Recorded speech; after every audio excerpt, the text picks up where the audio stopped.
gustaría empezar con este tema.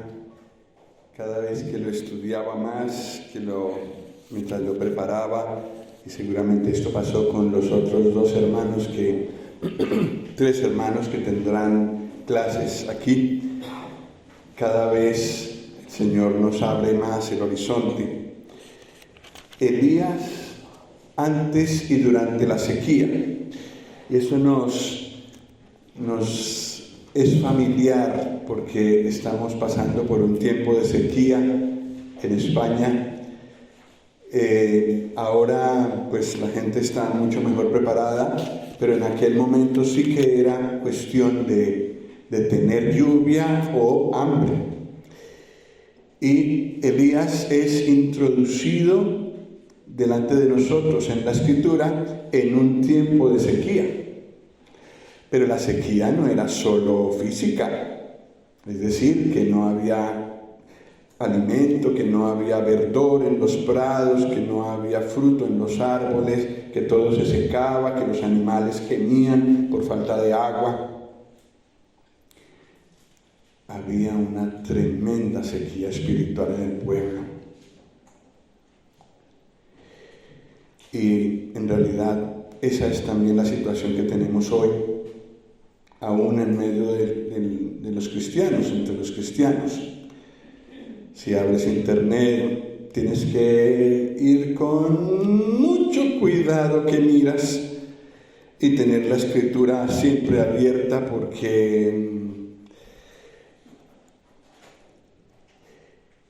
sobre todo porque hay muchas ideas. Nosotros amamos las ideas.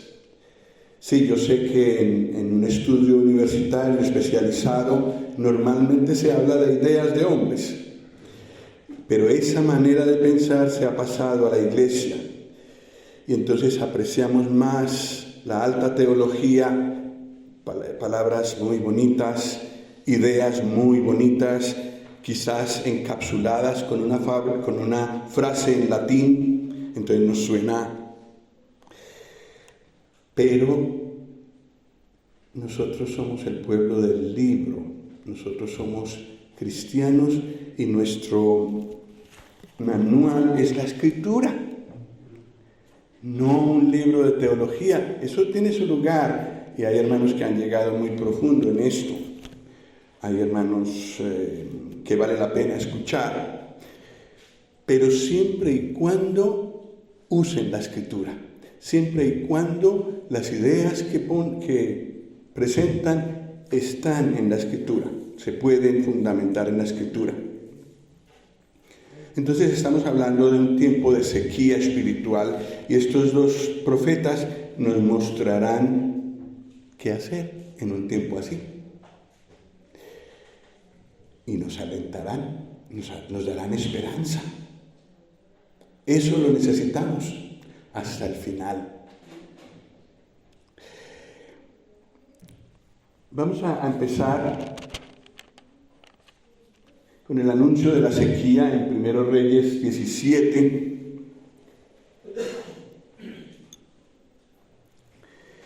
Vamos a leer desde el capítulo 16, 29, es decir, unos versículos antes. Siempre cuando consideramos una porción bíblica es bueno ver el contexto que hay antes, que hay después. Pues en el capítulo 16, versículo 29 dice: comenzó a reinar Acab, hijo de Omri, sobre Israel el año 38 de Asa, rey de Judá. Ya se había dividido el reino entonces, ¿no? Y estamos hablando del rey del norte. Israel se quedó llamando, y el otro reino, el del sur, la división del sur, se quedó llamando Judá. Pues Asa estaba reinando en Judá, nos dice el versículo 29, y en el año 38 de él comenzó a reinar Acab. Versículo 30, y reinó Acab, hijo de Omri, sobre Israel en Samaria 22 años. Y Acab, hijo de Omri, hizo lo malo ante los ojos de Jehová. Ojo, más que todos los que reinaron antes de él. Dato importante. Porque le fue ligera cosa andar en los pecados de Jeroboam, hijo de Nabat, el que hasta ahora iba liderando el mal, y tomó por mujer a Jezabel, hija de Baal, rey de los Sidonios, y fue y sirvió a Baal y lo adoró, e hizo altar a Baal en el templo de Baal que él edificó en Samaria. Hizo también Acab una imagen de acera, haciendo así Acab más que todos los reyes de Israel que reinaron antes que él, para provocar la ira de Jehová Dios de Israel. En su tiempo, este dato lo necesitaremos más adelante, en su tiempo Hiel de Betel reedificó a Jericó. A precio de la vida de Abiram, su primogénito, echó el cimiento, y a precio de la vida de Segub, su hijo menor, puso sus puertas, conforme a la palabra que Jehová había hablado por Josué, hijo de Nun. Entonces, en este tiempo está reinando uno de los peores reyes que reinó en Israel, en el reino del norte.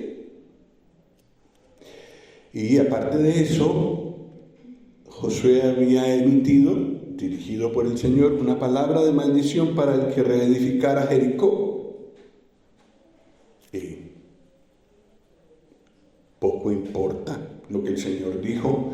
Entonces, y él fue y edificó Jericó otra vez. Es decir, cada uno hacía lo que quería, adoraba al Dios que quería, hacía lo que quería, tenía en poco la palabra de Dios, probablemente estaba perdida.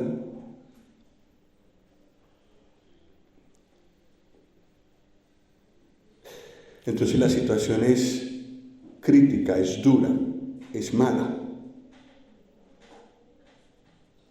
Pero la pregunta que yo me hago es, ¿por qué el Señor habla? ¿No hubiera sido mejor escoger un grupo que sí le quisiera escuchar y a ellos hablar? Es impresionante la fidelidad del Señor para hablar aun cuando el pueblo no quiere escuchar. Y hasta último momento, nosotros tenemos muchos profetas en el Antiguo Testamento, ¿verdad? Serán 16 más o menos. 16.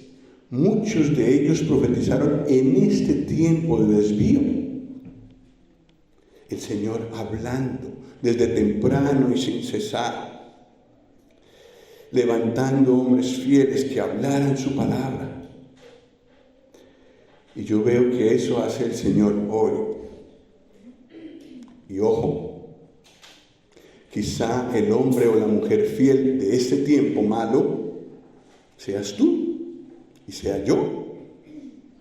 Si nos aferramos a la palabra, si andamos cerca del Señor, como veremos que anduvo Elías y Eliseo, podemos ser una voz de Él todavía hoy. Y a lo mejor volvemos el corazón de muchos al Señor nuevamente. Capítulo 17, versículo 1. Entonces Elías Tisbita, que era de los moradores de Galaad, dijo a Acab: vive Jehová Dios de Israel, en cuya presencia estoy, que no habrá lluvia ni rocío en estos años, sino por mi palabra.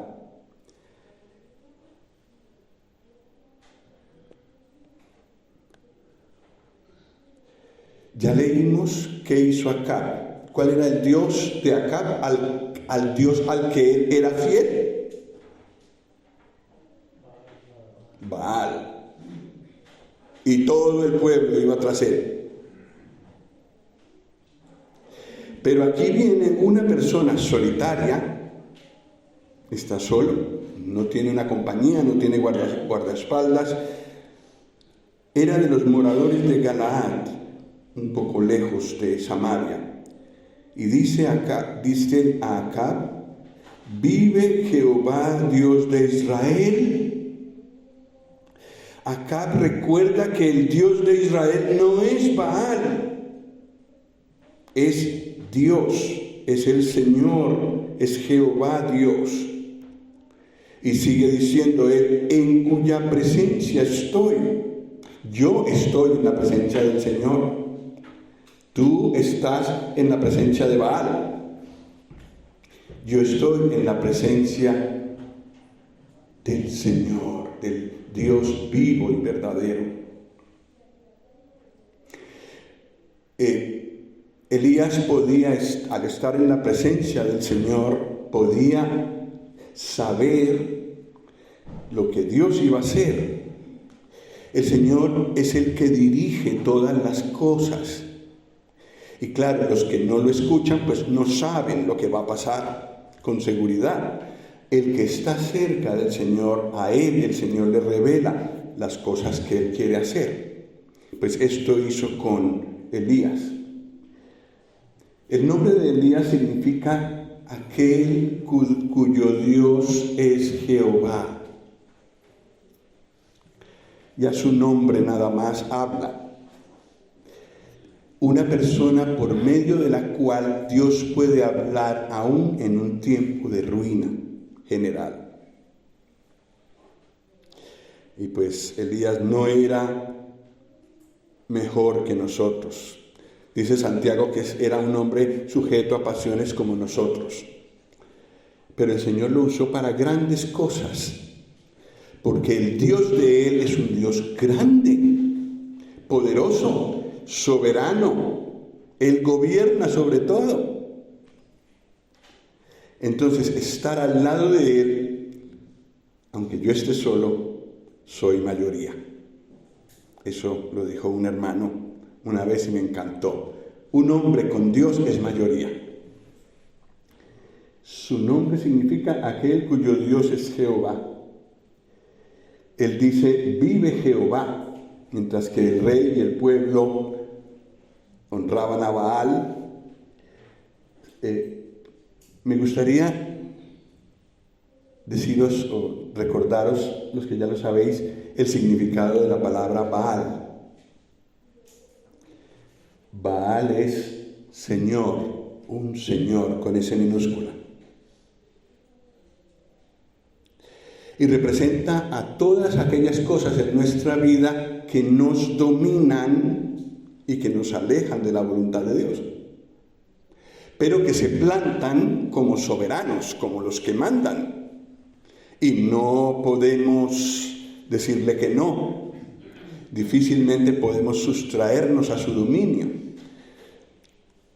Esos son los dioses modernos, las cosas que nos alejan del Señor, que nos alejan de Él y que no podemos nosotros dominar. Nos dominan. Y de eso pues hay muchas cosas. Cada uno seguramente tiene que mirar delante del Señor qué es lo que ve que es un peligro de que sea su Baal.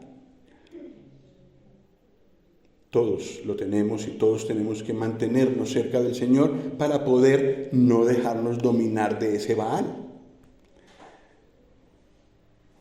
Eso puede tener muchos nombres, ¿no?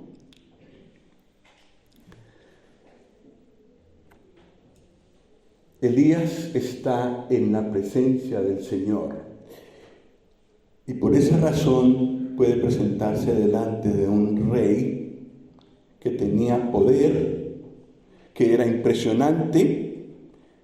Cuando visitas Israel te das cuenta de todas las cosas que Acab hizo, y eso que la zona donde él reinó, Samaria, está en la parte palestina, que es más difícil para turistas visitar, pero te das cuenta que en Megiddo, por ejemplo, Acab tenía mucha cosa.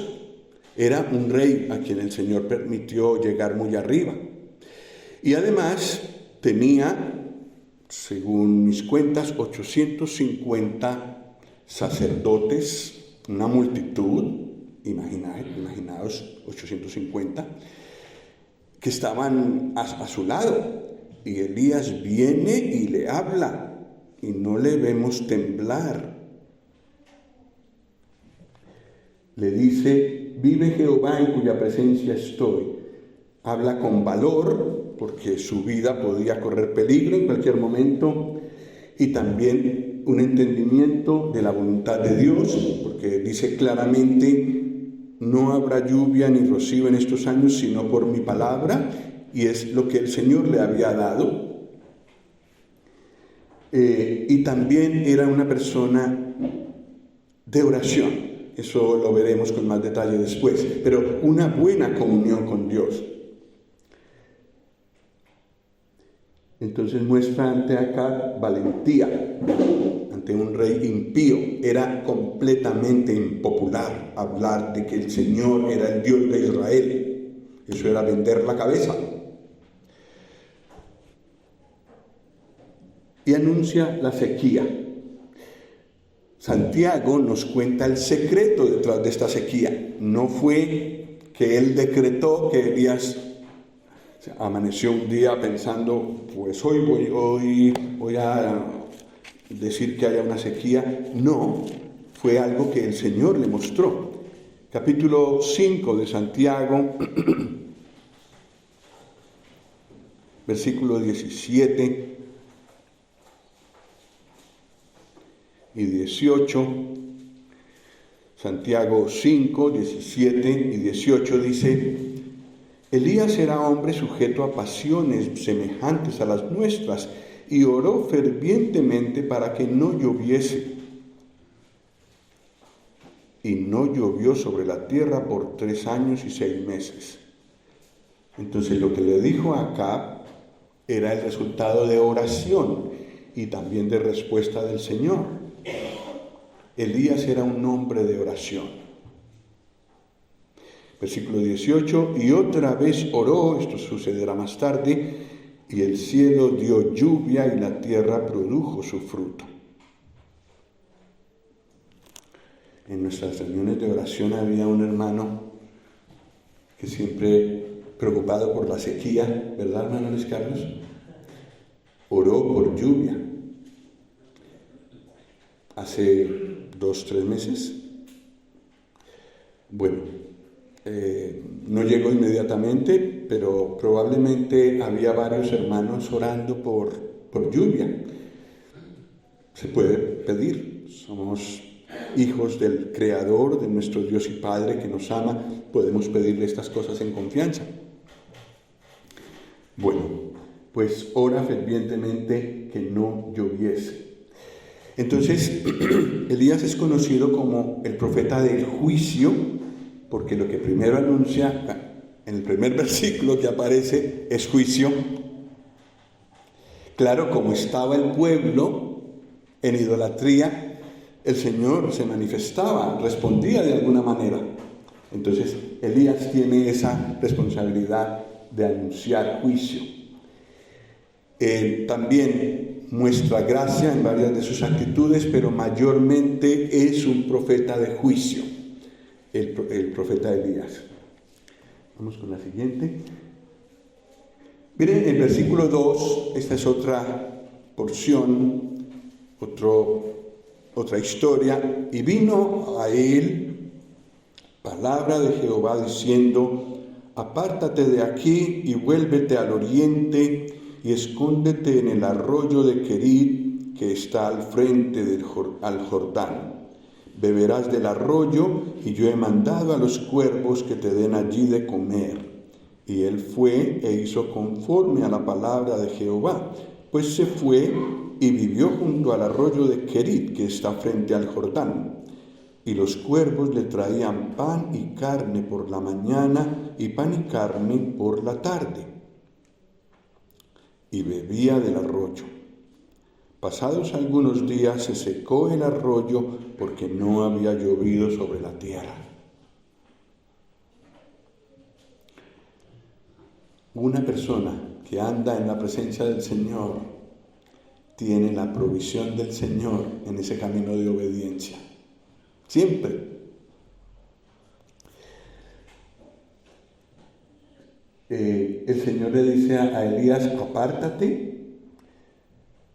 que esté quieto allí disfrutando de la naturaleza y disfrutando de la presencia del Señor aparte. ¿Me puedes seguir pasando todos los renglones y pasar a una diapositiva que hay allí? Esta foto la tomó el cuñado del hermano Elías en Israel, en el arroyo de Kerit. Pues se ve muy verde ahora. En tiempo de sequía debió ser pues muy árido, pero estaba el arroyo, el pequeño arroyo, y de eso comía, de eso bebía Elías. Allí el Señor le sustentó pues por un tiempo, luego proveyó para él, porque atravesó la hambruna bien. Pues gracias al hermano Peter por esta foto hermosa. Él averiguó bien los datos y pues este arroyo está cerca del Jordán. Vamos atrás, por favor. El Señor le dijo a Elías, apártate. Y puede ser que el Señor a veces nos diga a nosotros, toma un tiempo aparte conmigo.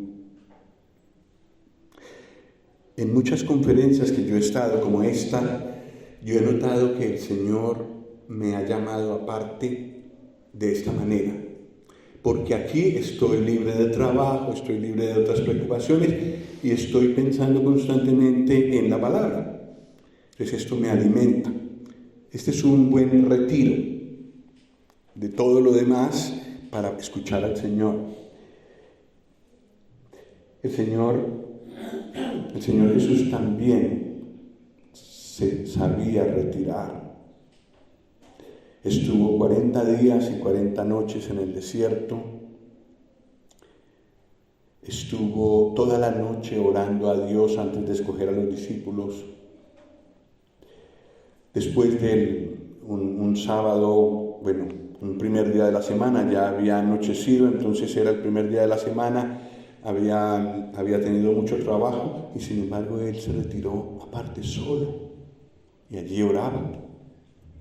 El Señor tomaba estos tiempos y no es extraño que a veces el Señor nos llame a estos tiempos y como en este siglo tan ocupado casi no tenemos manera de apartarnos mediodía o un día entero, a veces el Señor nos pone en una cama mirando para arriba,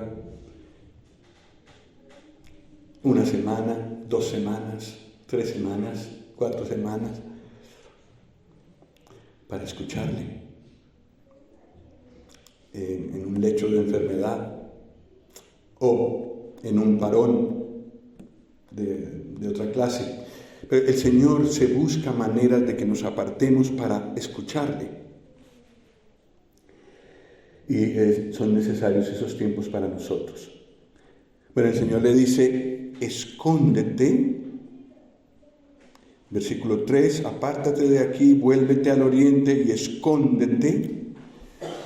Y a veces Él dice, escóndete. A veces dice, preséntate. Más adelante le dirá a Elías que se presente.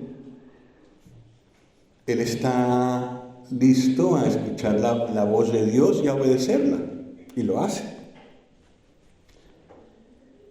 Y efectivamente nada le faltó. Podía beber del arroyo y no solo tenía agua, sino que también tenía pan y carne.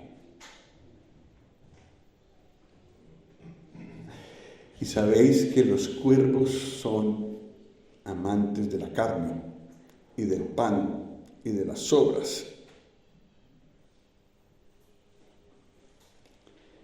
Pues estos cuervos tenían que, por mandato del Señor, no comerse esa carne que pescaban, sino ir a donde Elías a llevársela. El Señor se busca las maneras de proveernos cuando estamos en su voluntad. Maravilloso. Allí, dice el versículo 4. Beberás del arroyo y yo he mandado a los cuervos que te den allí de comer. Allí, el sitio donde el Señor, donde era la voluntad del Señor que Elías estuviera. Allí. Los cuervos, carnívoros también, comen de todo, pero llevan carne. Eso es muy especial. Es un milagro que los cuervos no se coman la carne que cogen. Pues provisión, contentamiento y energía recibe Elías en el apartamiento y en la dependencia del Señor. No despreciemos estos momentos en que el Señor nos llama aparte de alguna manera. Lo ideal, y conozco a algunos hermanos que lo hacen, a mí me cuesta más trabajo. Hay hermanos que sacan una mañana a la semana, por ejemplo, para orar por la obra del Señor o para orar por un ministerio especial. Hay hermanos que sacan un día entero cada mes, por ejemplo, o cada trimestre, también para lo mismo, para estar en la presencia del Señor, escuchar de nuevo su voz con más claridad, cero móviles, cero interrupciones, familia, apartados con el Señor. Sí. Bueno, esto es difícil para la mayoría de nosotros probablemente, pero el principio de tomar un tiempo con el Señor, si es diario, pues diario, si es media hora diaria, pues media hora diaria, pero que este tiempo sea mi cita más importante, la cita más importante de mi agenda. Y entonces gustamos de algo de lo que estamos viendo en Elías. ¿Seguimos? Se acaba la provisión allí en Querid, pero el Señor sigue proveyendo igual. Y entonces Elías es alimentado en Sarepta. Versículo 8. Vino luego a él palabra de Jehová diciendo: levántate, vete a Sarepta de Sidón y mora allí. Y he aquí yo he dado orden allí a una mujer viuda que te sustente. Entonces él se levantó y se fue a Sarepta, al otro costado de Israel. Y cuando llegó a la puerta de la ciudad, he aquí una mujer viuda que estaba allí recogiendo leña. Y él la llamó y le dijo: te ruego que me traigas un poco de agua en un vaso para que beba. Y yendo ella para traérsela, él la volvió a llamar y le dijo: te ruego que me traigas también un bocado de pan en tu mano. Y ella respondió: vive Jehová tu Dios, que no tengo pan cocido, solamente un puñado de harina tengo en la tinaja y un poco de aceite en una vasija. Y ahora recogía 2 leños para entrar y prepararlo para mí y para mi hijo, para que lo comamos y nos dejemos morir. Elías le dijo: no tengas temor, ve, haz como has dicho, pero hazme a mí primero de ello una pequeña torta cocida debajo de la ceniza y tráemela, y después harás para ti y para tu hijo. Porque Jehová Dios de Israel ha dicho así: la harina de la tinaja no escaseará, ni el aceite de la vasija disminuirá, hasta el día en que Jehová haga llover sobre la faz de la tierra. Entonces ella fue e hizo como le dijo Elías. Y comió él y ella y su casa muchos días. Y la harina de la tinaja no escaseó, ni el aceite de la vasija menguó, conforme a la palabra que Jehová había dicho por Elías. ¡Qué maravilla! Bueno, pues la palabra de Dios, el Señor le dirige a Elías a Sarepta de Sidón, que también podría preguntarse él, pero por allí. Sí, dice el Señor, fuera de Israel, fuera de los límites de Israel. Sí, y va. Y allí el Señor le sustenta, pero el Señor quiere beneficiar a otras personas. Entonces, estará al cuidado de una viuda que no tenía ingresos, que lo tenía muy mal, no tenía los servicios sociales que tenemos hoy para una viuda. Pues va a donde ella ya estaba resuelta a morir de hambre, pero obedece lo que le dice Elías, reconoce que va a morir junto con su hijo, que es cuestión de esa comida y poco más. Elías le dice, no temas, una palabra que el Señor utiliza mucho para hablarnos a nosotros, no temas, porque nos asalta el miedo con frecuencia. Entonces entiendo que está unas 365 veces en la palabra esta expresión, no temas, no tengas miedo, como para que día tras día leamos una. No temas. Primero tráeme a mí, le dice Elías, el profeta del Señor. Primero el Señor y luego lo demás viene por añadidura. Primero el Señor, entonces la bendición de Dios sobre la viuda abunda contra todo pronóstico. Ella hace como le dice Elías. Elías habla la palabra de Dios. Dios le había dicho, según el versículo 16, ve, bueno, todas las instrucciones que hemos leído, la palabra que Jehová había dicho por Elías. Con el Evangelio pasa lo mismo, son palabras de Dios y está en las bocas de los creyentes compartirla con otros. Y las personas de fuera tienen que tomar una decisión. ¿Lo toman, lo obedecen o no? Y depende de lo que decidan, pueden tener bendición como esta viuda o no. O cada vez su corazón se endurece más y sigue de camino a la condenación cada vez más firme.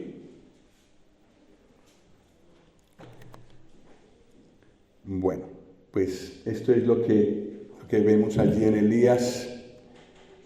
Antes de pasar, me gustaría, yo creo que lo habéis oído antes.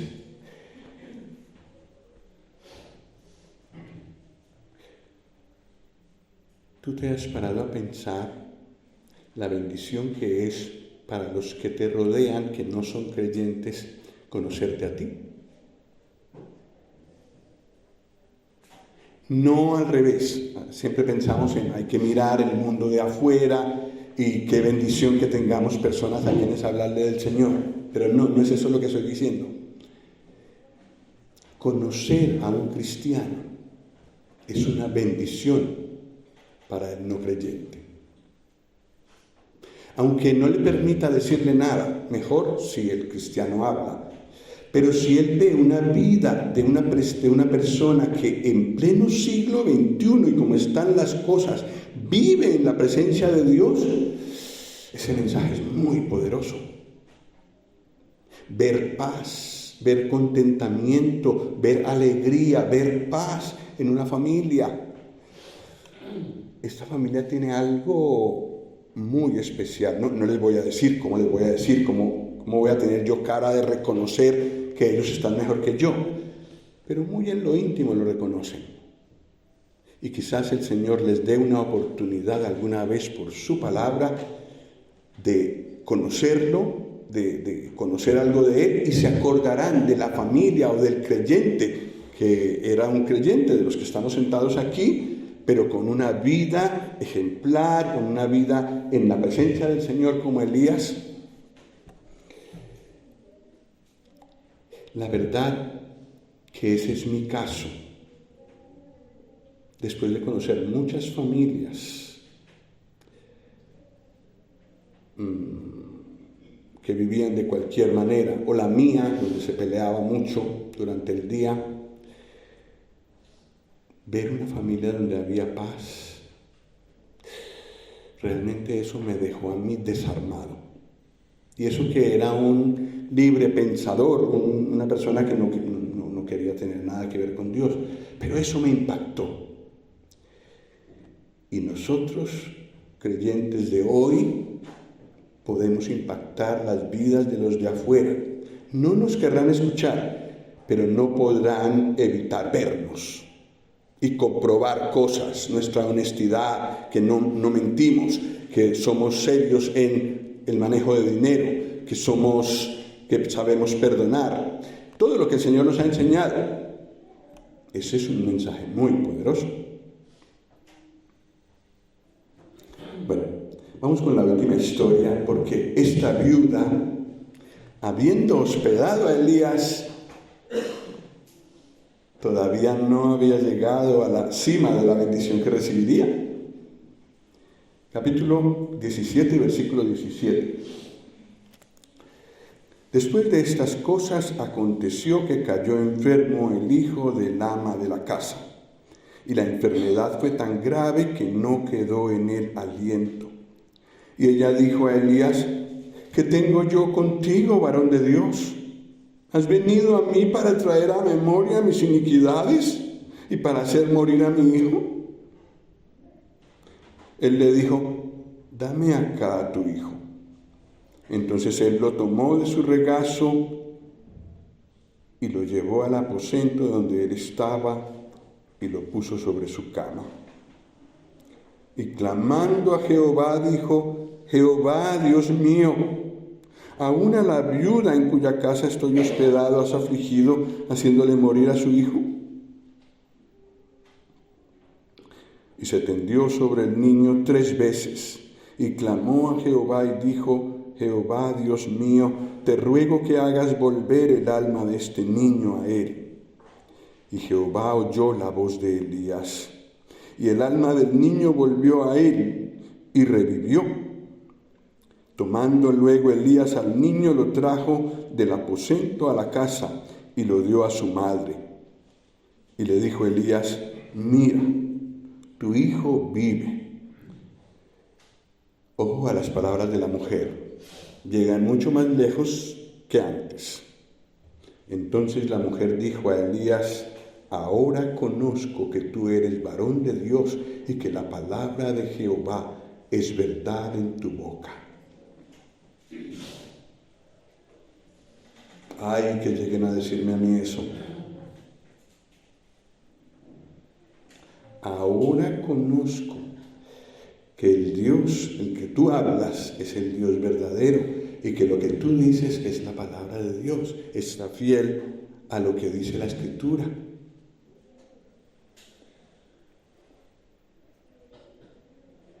El Señor le dio a esta viuda un conocimiento que la llevó a rendirse delante del Señor.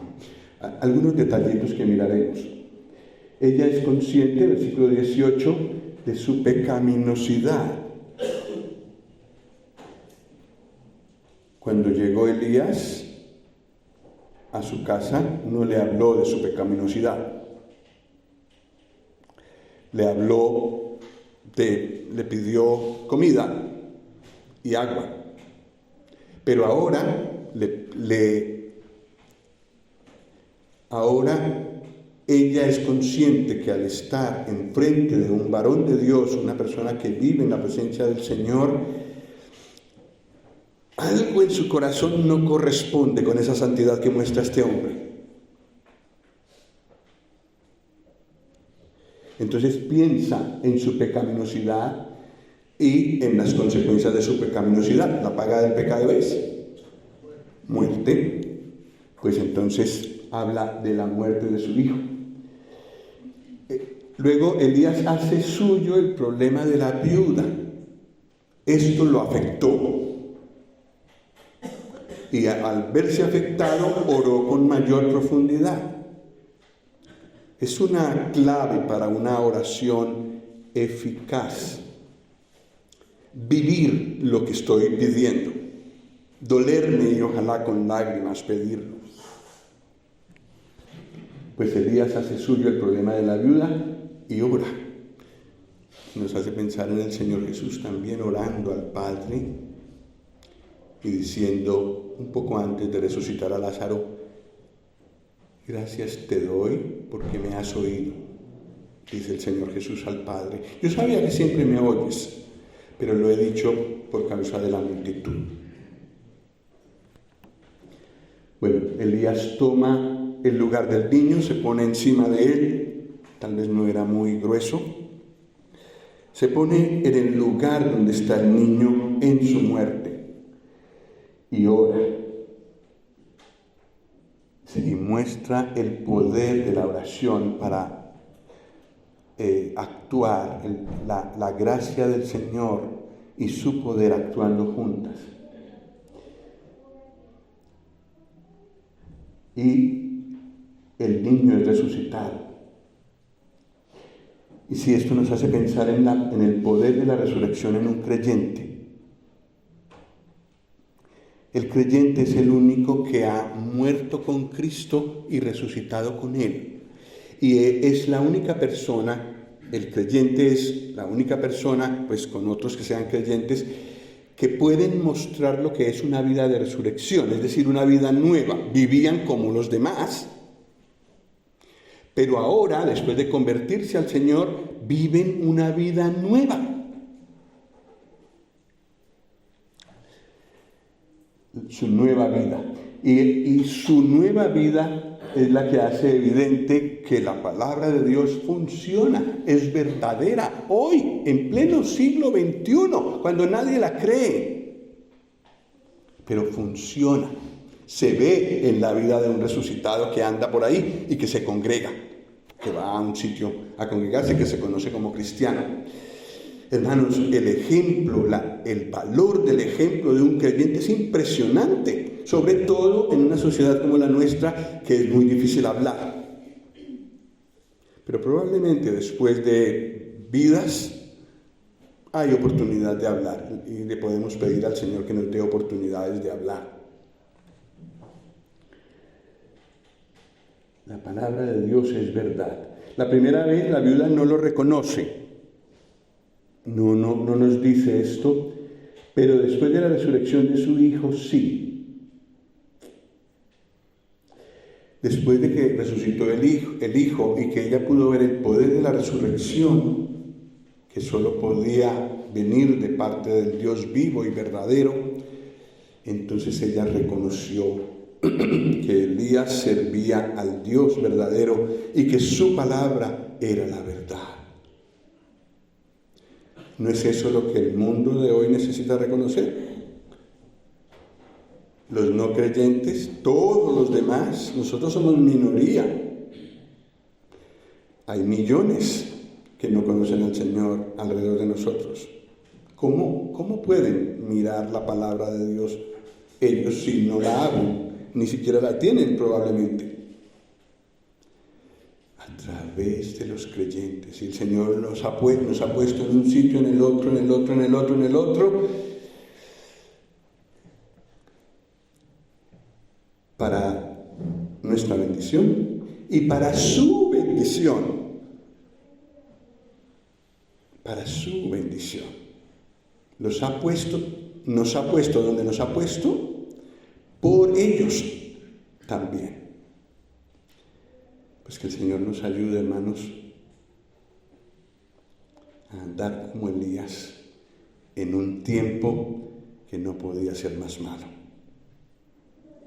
Y como es el tiempo del día de hoy. Oramos.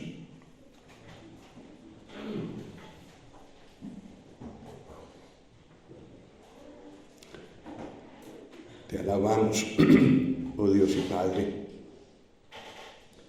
por tu palabra, por la actualidad de tu palabra. Conoces nuestros corazones, sabes quiénes de nosotros somos creyentes. No vimos al Señor Jesús crucificado, pero confiamos en Él sin haberle visto, por pura fe. Tú nos has dado una nueva vida en Cristo. Oh Dios y Padre, ayúdanos a mostrarla. Ayúdanos a mirar con todo cuidado cómo andamos. En primer lugar, para agradarte a ti. Pero en segundo lugar, para que puedas hacer a través de nosotros este impacto que hiciste en un tiempo muy malo de Israel con Elías.